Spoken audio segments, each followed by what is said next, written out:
Welcome to Jar of Genius. I'm your host, Russ Perry, and this is a podcast where we dive into the business of creativity. Each episode, I'll explore the minds and stories of innovative leaders and companies who have paved the way and are shaping the future for creative businesses around the world.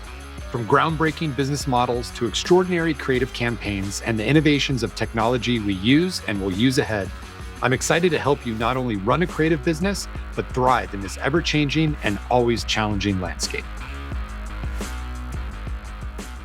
Hey everyone, welcome to another episode of Jar of Genius. I'm your host, Russ Perry, and today we have someone that the last time I saw him, I was wearing swimming trunks, boarding a boat in Peru after one of the craziest weeks of my life. I'd like to welcome to the show, Hamilton Souther. Hamilton, thank you so much for being here today. I don't even know, what's your title? You have like 7 businesses, you're so accredited across so many things.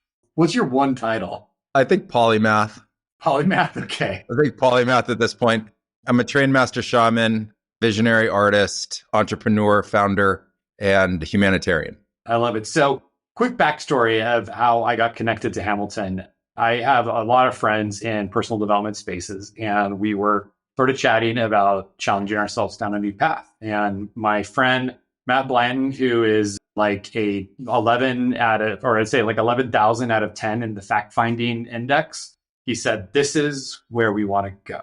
And it was the Blue Morpho experience in Peru. And it was, for me, just sign up and do no more research. That's all I did. I just signed up. I didn't research anything about it. And this isn't a story about my journey or trip. This is just an intro of how we got connected. But many months later, I was on a boat to your facility, literally off the Amazon jungle, in which we participated in an extraordinary week of 4 ayahuasca sessions. And it was intense. It was unlike anything else, which I'm sure is like your feedback form gets a lot of that. But I wanted to bring you on today because I have a lot of conversations around creativity. And I thought, man, who would be a more interesting person to talk to than someone who has quite literally met and talked to and experienced and seen all aspects of creativity, from the people, the visions, all of those types of things. So where should we begin, Hamilton? What to you is creativity? God, such a great question. I think to start with, creativity is a union where you are part of the universe, and the universe is this creative essence that's still mysterious to us. And it bursts forth through us in really amazing ways, very much like how you can extrude shapes through templates. And we are that to the universe. And so it's at this great place of union where something new can emerge. It's not just the same thing repeated over and over again. And in that newness, you get to invent and be that source of that creation.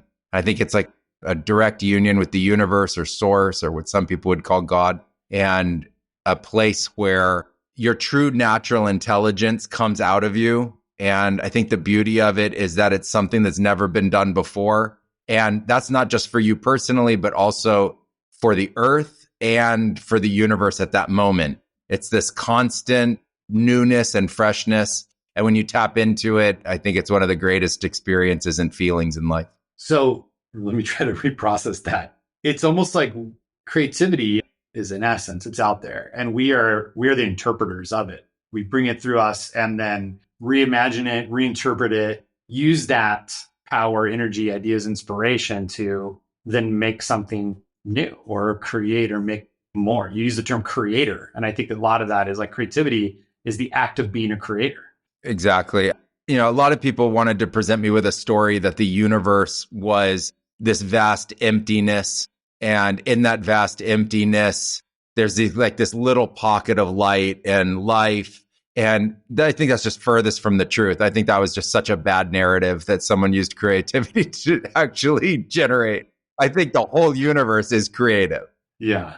I think the space between you and the air around you is creative. I think like there isn't anything that isn't creative about the whole universe. And the more we find about it, the more we talk about it, the more we come to a more understanding that's the way that it is. And we're just really special as humans because we have imagination and we have the ability to think and use language and understand design elements and mediums in which to express ourselves. And so that just gives us this vast repertoire and cornucopia to tap into to be able to be creative and channel and express that essence of the universe itself. So when you hear this, I don't know if you've heard this. I've heard it a lot in my space. I'm not creative. Like, what comes to mind when you've heard that statement? Like, I'm not creative. I think what happens is that little kids are all super creative, but it doesn't mean that their creations have a lot of greater social or economic value. But to the parents, man, it's the greatest value of all, like their little doodles and drawings. I mean, I have a whole drawer of drawings. Yeah, I have a whole drawer of them. No, like you're going to save all of those things because of the beauty of that creativity. And so I think what happens, sadly, when you hear somebody who expresses themselves that way, it means sometime in their early childhood, they got stripped of that kind of thinking and really focused it in on a certain kind of both thought and kind of study in school. And so they got channeled into either more math and sciences or really logical forms of thinking. Now, especially in like the last generations, the computer code and, Boolean algebraic ways of understanding if-then statements and this kind of logic matrix that people are thinking through. And so I just think that they've lost the identity of their creativity and they've taken on the identity of the opposite of it, which is like not creative. And I would say that you actually have to be extremely creative to maintain that narrative because the universe doesn't want you to keep doing the same thing every day. So you got to like really figure out how to do the same thing every day, how to build that routine, how to like wake up at that exact hour, how to do it exactly the same way to make your coffee in the morning. Like, I think that is so creative to how you ultimately treated the rest of life to say that you're not creative. But I think it's actually kind of a sad thing because it's just not true. You take somebody like that into an ayahuasca ceremony, and as soon as the part of that fixation in their mind of not being creative goes away, they have incredible imagination again, incredible visions. And so it's just a quality of somebody that hasn't used that part of them for a while. So you brought it up, and I think it's probably good to the audience because I have an assumed level of knowledge for people when I talk about ayahuasca and plant medicine. But I know there is a lot of, I wouldn't say misinformation, just lack of understanding and knowledge about these things, either through pop culture or whatnot. You are a master shaman, you are trained, you are an educator, a facilitator for ayahuasca. Can you give us like the 2-minute, like what is ayahuasca? And in your mind, in your perspective, like what is the reason why people refer to it as medicine and use it in this sense? Yeah. Ayahuasca, first of all, is a tea. So like make it really simple. It's a tea and it's made from plants, just like the way you make any other tea. You boil it for a little longer than most other teas. And you need to know the ratio of the plants that you're using to be able to make it, and a pretty simple recipe. And the tea itself has psychoactive plants that are part of it. And so you can make lots of kinds of psychoactive teas. And in this case, there's a vine that has many names. Its scientific name is Banisteriopsis caapi.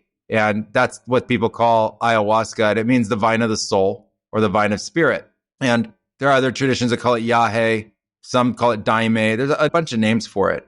And then there's leaf from the chacruna tree, which is a relative of the coffee family, Psychotria vidris. And that has dimethyltryptamine in it, which is a known visionary substance. Some people call them hallucinogens, although with the case of ayahuasca, I prefer to think of it as a visionary substance or a visionary medicine because there's a lot of truth and fact that comes through it, not just a distortion of your senses causing a kind of hallucination. So you have this tea, and the reason why it's considered a medicine is because the people in the Amazon learned how to use it for a variety of generalized healing necessities, illnesses, and then formed practices around it. And it's part of bona fide system of Amazonian plant medicine. It's also considered holy sacrament, a spiritual plant, something that connects you to the beyond your immediate senses. There's this idea that, the world of spirit or your soul is even like beyond this world. But I would rather think that like creativity, it's an extension of this world. And those plants help you into that extension where you can tap into that awareness. And lots of things get healed with it. There are now proven Western psychological illnesses like depression and anxiety and PTSD and mild brain trauma. These kind of different illnesses actually get healed from it.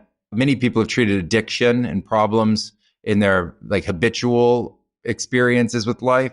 Other people have found that it has a psychological effect that is like accelerated counseling. So there's this aspect that's very much psychiatric. It's very much affecting your brain chemistry. And then there's another part of it through the journeys itself. It's very psychological. And it looks like people coming to deep resolution with things that were difficult for them, kind of being able to see all the skeletons in their subconscious going into their unconscious and open up a lot more of themselves to themselves. People come to deep resolution about just pain and suffering that they've held on to in their life. And in many cases, people have identified with aspects of themselves that just aren't helpful. Like they think, I'm not a good person, or I'm not creative, or all the I'm nots. And it can just blow people right through that to realizing they are creative and they are a good person and they do deserve their own forgiveness. And it's okay for them to open their hearts again. So I mean, there's all those things associated with it. And then I think the final thing, which is really mysterious and amazing, is the psychosomatic illnesses that we don't understand in Western medicine yet, that when those are transcended, the illnesses just disappear. And so people who have a psychosomatic illness can heal it very quickly with ayahuasca. And it's one of the few substances in the world known to be able to cause that. And so for all of those reasons, it's known as a medicine. What would be an example of a psychosomatic illness? A lot of people have gastrointestinal issues that really are caused by the state of mind they're in. Some people have skin issues that are caused by the state of mind. Pain, phantom pains in their body. Shaky leg syndrome? Yes. Maybe. Yeah, could be. Absolutely. Shaky leg syndrome, nervous system disorders. It's incredible. I mean, I have to imagine, do you reflect on, I mean, I believe you were 23 when you first went into this journey, although you didn't start straight away into it. I've read your books and they're like a fantasy novel. It's insane. If anyone wants to read some crazy stories, go to Amazon and get Hamilton's two biographies. But it was a different world then.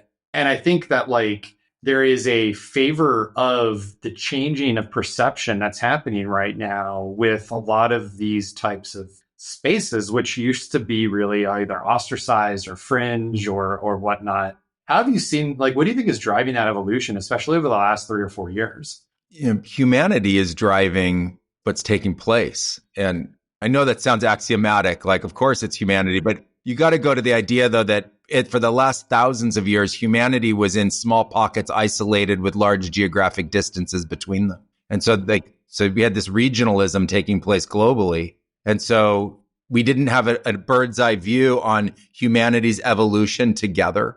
And that's why you see these cultures from around the world from, 1,000 years ago, 5,000, 10,000 years ago, have all the same things needed for life. Right. I'll have all the same things, but it's all different. The art's unique. The mythology is unique, but similar. The mathematics that sits behind their cultures is similar. And there's even phenomena where the civilizations within hundreds of years developed the same mathematical innovations. So, there's this like similarity to the evolution of people, but then this also great difference or great uniqueness. And now, especially in the last 20, 30 years with information technology and the expansion of globalization, we have this one world culture that has flavors within it, but not isolation anymore. And so during that period of time, what before were ostracized aspects of society have been now brought in under that bubble. And as people have needed from those aspects of society a little bit more and a little bit more, a little bit more, there's been expansion and awakening in that place. And in the case of the Amazonian plant medicine, and particularly ayahuasca, and it's a great honor that I got to participate in it. It was that we recognized as pioneers down here that there were mental health benefits associated with the plant at the exact same time that there was a huge mental health crisis taking place in the United States and Western Europe. So it was at the exact same time. So we saw the proliferation of Prozac and then SSRIs.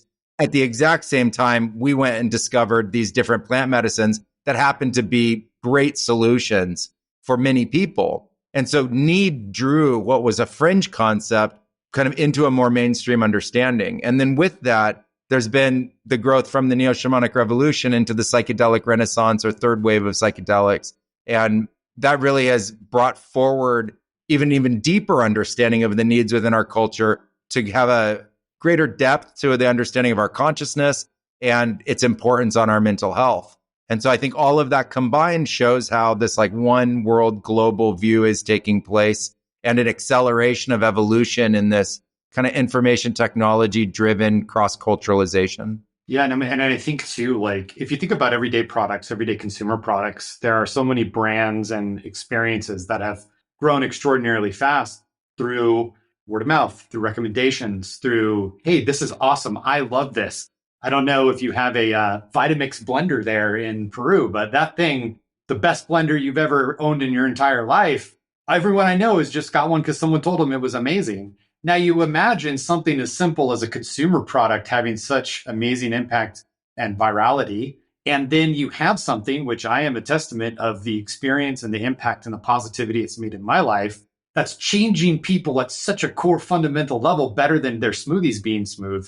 You can only imagine how easy that has been then to also ride those same waves of virality recommendations. And I'm curious, like of the people who come to you, what percentage of them are referrals or people who knew someone who came already? I could imagine it's a decent number. It's a lot. Yeah. Word of mouth has driven like the most of the expansion. And then I would think of like the word of credible people online still putting out content about it, leading then to people to go hear about word of mouth, like bringing it up in conversation. When I started, the word ayahuasca was unknown. Like I know that some people knew of it around in different places of the world, but I was in Silicon Valley and no one talked about it that I knew of there. And now everyone talks about it there, you know? I didn't even think about it. I'm like, I don't know if I talked a lot about it about my company, but here's my company podcast and we're going to talk about it. But hey, it was legal in Peru. So there we go. It is. And there's a lot of ways to be able to frame that are all positive. But I just say, thinking about it, it's like, I think that technology, while there are many books and studies on the isolationist effect of what has been created and people being behind their phones and this and that, I think it actually, for things that matter and impact in people's lives and experiences like this and other things, it actually is an accelerant to continue to champion those and continue to grow those. Yeah, I agree with that. The individual experience compared to the collective experience is always evolving. And there's a critique back to a social norm that doesn't really exist. It's a fantasy inside people's imaginations that your parents were supposed to be some way and you were supposed to know your neighbor and get a cup of sugar from them when you needed it.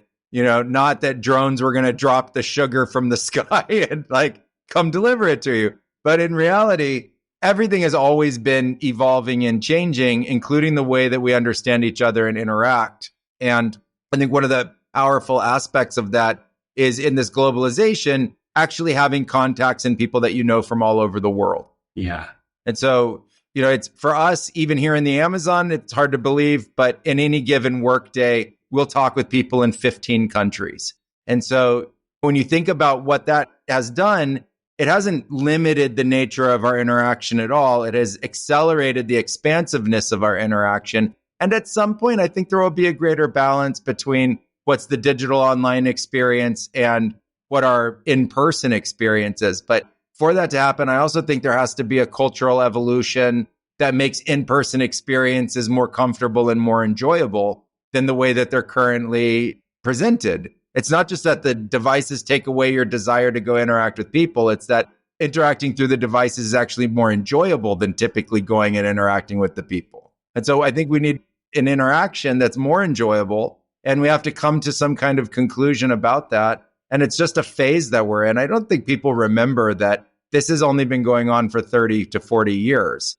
The human's been going on for at least 1 million years. Like, we can't take such a narrow understanding in time. And a good example of this could be with the inclusion of AI, that 95+% of the tasks that people do online today will be automated within 10 years, maybe even 5 years.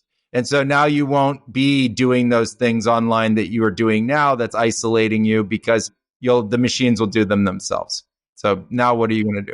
Now, I want to touch on that. It's near and dear to my heart. We get asked all the time because we're in a creative space, and a lot of the early concept of AI utilization is creative content. But personally, we find that there's still a process, there's still people involved, and we're going to be the place for that. Do you foresee a creative boom or a creative renaissance?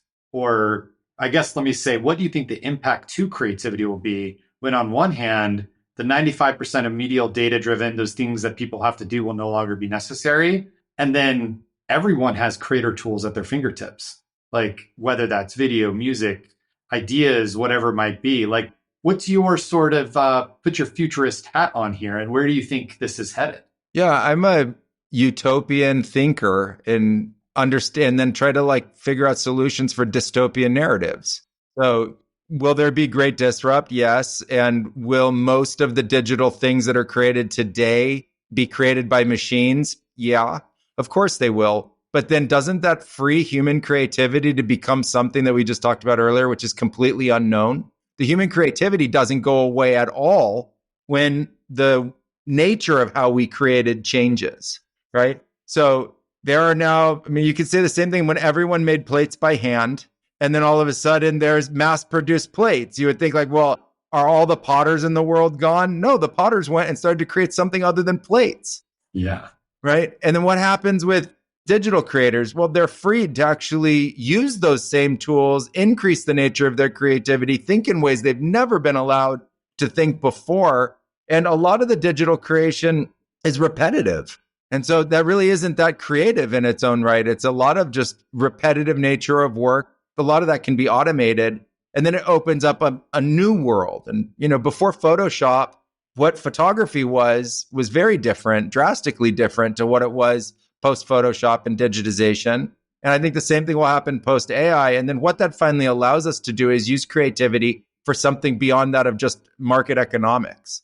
And when you start to shift market economics to use creativity beyond that, who we are as a species gets unlocked. And we're not there yet. And I'm really looking forward to that day, because I think that that's finally when we get freed from a long evolutionary history where we had to use our creativity and toil combined to be able to harness enough energy to be able to keep growing as a global society. And we're right on the cusp of getting past that. And what comes is a great liberation, also great disrupt for what we created along the way, but a great liberation. And that is a true renaissance. I love it. I mean, I think of a story around the cost of light, like the actual cost of lighting your home, and how energy got cheaper and cheaper in the 1800s. So where an average wage, there was like an ungodly percentage, I don't recall what it is, I'll ask ChatGPT later, of how much of one's monthly income went to fuel to light things. And as that got super cheap, the amount of income didn't necessarily change, but what you could then invest it in was diverse. And I think about time and energy as it comes to being a creator or creative. That's going to cost is going to go down, down, down, and down, down. So all of this time and energy, and it just not necessarily creative arts, but creating a spreadsheet, creating program, creating whatever. Now we'll have so much abundance of that, and ideas aren't going away. There's many more ideas than we ever have time to do and pursue. But now when that cost drives down, I think it's just going to be this flourishing of innovations that we've never even thought. And of course, we'll look back and be like, darn it, why didn't I think of that? That's so smart. But some guy now could do 50 ideas a day instead of one idea a month or whatever it might be to come up with it. Exactly. And the acceleration on the way that we think will also evolve. I mean, I just don't think that we can ever hold on to the past as the way it was, so that's the way it's supposed to be. It's just not the way of the earth. The way of the earth just constantly evolves and churns and changes. And so we have to always be ready to learn again and update. And I would like to just think that we could, in terms of a market economy, grow to a point where it isn't a hyper competition between everybody for success. And so I think if we can make that leap, then what creativity becomes has a kind of joy associated with it and a freedom and a liberation that brings newness and freshness. And I think that's just really important for the species. So we've been, creating a lot to build the economy to a certain size and automate a ton of processes, but you'll never out-automate what humans can create themselves. There will never be a machine that truly mimics what a human is. A human is a very unique, miraculous creation of the earth and the universe, and it is a representation of constant creativity. So I just don't buy into the dystopian narrative that there's such a disrupt that our creativity gets taken from us. It's more like there's such a disrupt, we finally get liberated so that all of our creativity can be unleashed. Yeah. I mean, I think it like you mentioned, it depends on the objective of the creation. If the creation is to sell an ebook, then yeah, maybe machines will be better than us. But I think the ultimate goal of human creation is to connect. And that will be uniquely human because that is driven through humans creating to connect with other humans. Yeah. And when I think of the future and I put my real future hat on, you have to look beyond event horizons where new creations and innovations happen that have never even been hinted at. And so you think like maybe 10,000 years before the printing press or 5,000 years before a telephone. Yeah. Somebody maybe had a concept like, oh man, it would be so cool to talk to that guy way over there. But you can't foresee what changes in the world when that becomes a shared tool. And what we're talking about are the tools of creativity. And there will be many new tools of creativity created that we don't even know about yet, and ways to create that we don't know about. I was just hearing recently a real patron of the arts, like real philanthropist of the arts, talking about the nature of different mediums losing their real ability to move people over time. And he was saying that in his thoughts that the next great medium that art would be expressed through was the internal experience and space of an individual, like knowing how the effect within an individual would be where the art is expressed. And I just thought, what an incredible idea, because before that, the art's always outside you and it's somehow interacting with you. And now he had moved the art inside a person. And so, when I think about it from that perspective, I just think like we got to see beyond event horizons that allow such a large transformation for society that huge problems get solved. And one of them is the nature of the use of our creativity. I love it. Did you ever watch the series Westworld? Uh-huh. Yeah. The latter season, when the main character, the same guy from Breaking Bad, takes the drug and it creates an experience. He's like in a movie himself, and he's the only one experiencing it. He's the only one experiencing the art. I imagine that's either the future of one industry, like drugs, or another art, or maybe they converge and that's what it becomes. And they may. I mean, I just was on a retreat. It was interesting. We were on a plant medicine retreat working with ayahuasca, which produces these incredible visionary experiences and a tremendous kind of art in its own right. And one of the guests brought a light that you just lie under and you close your eyes and it turns on a complete visionary experience through the nature of a strobing flashing light with your eyes closed. And you get a multidimensional internal mind space that's filled with geometric colors and patterns. You see fractalization, and you can have a real impactful experience through that. And I was thinking, well, that's a very unique kind of art. From the outside, it looks like a strobe light if anyone's looking at somebody going through the experience, but on the inside of them, they're having a very unique experience triggered by that light itself. And so I thought that really is a good example of this idea of the transference of art from outside to inside. I love it. Well, look, Hamilton, we're going to start wrapping up. We started with a question on creativity and we ventured in and out of a few things. I want to bring it back to, really what your core gift has been to many people, including myself, which is facilitating and educating and teaching around what it is to really experience a new form of thinking and living and believing. And you do it in many ways. Ayahuasca is not the only one. I know you do it and in other ways and around the world. You said something that was like comically simple, and I loved it. You said, it's a tea. Ayahuasca is a tea. I'm curious as we wrap up, because I talk to people all the time, and it's sort of hard for me to articulate this. It's like, I feel like I need to really work on like how to explain things. But I know for me, one of the goals of this podcast is to encourage people to try new things and think in different ways and experience new things. And I can recommend what you do more. Obviously, everyone, disclaimer, do your research or whatever it might be. But I would love to know, as you are speaking with people who really have no concept of what this is, but might be, what is the ideal person for you to go down this path and kind of explore this world of plant medicine and ayahuasca?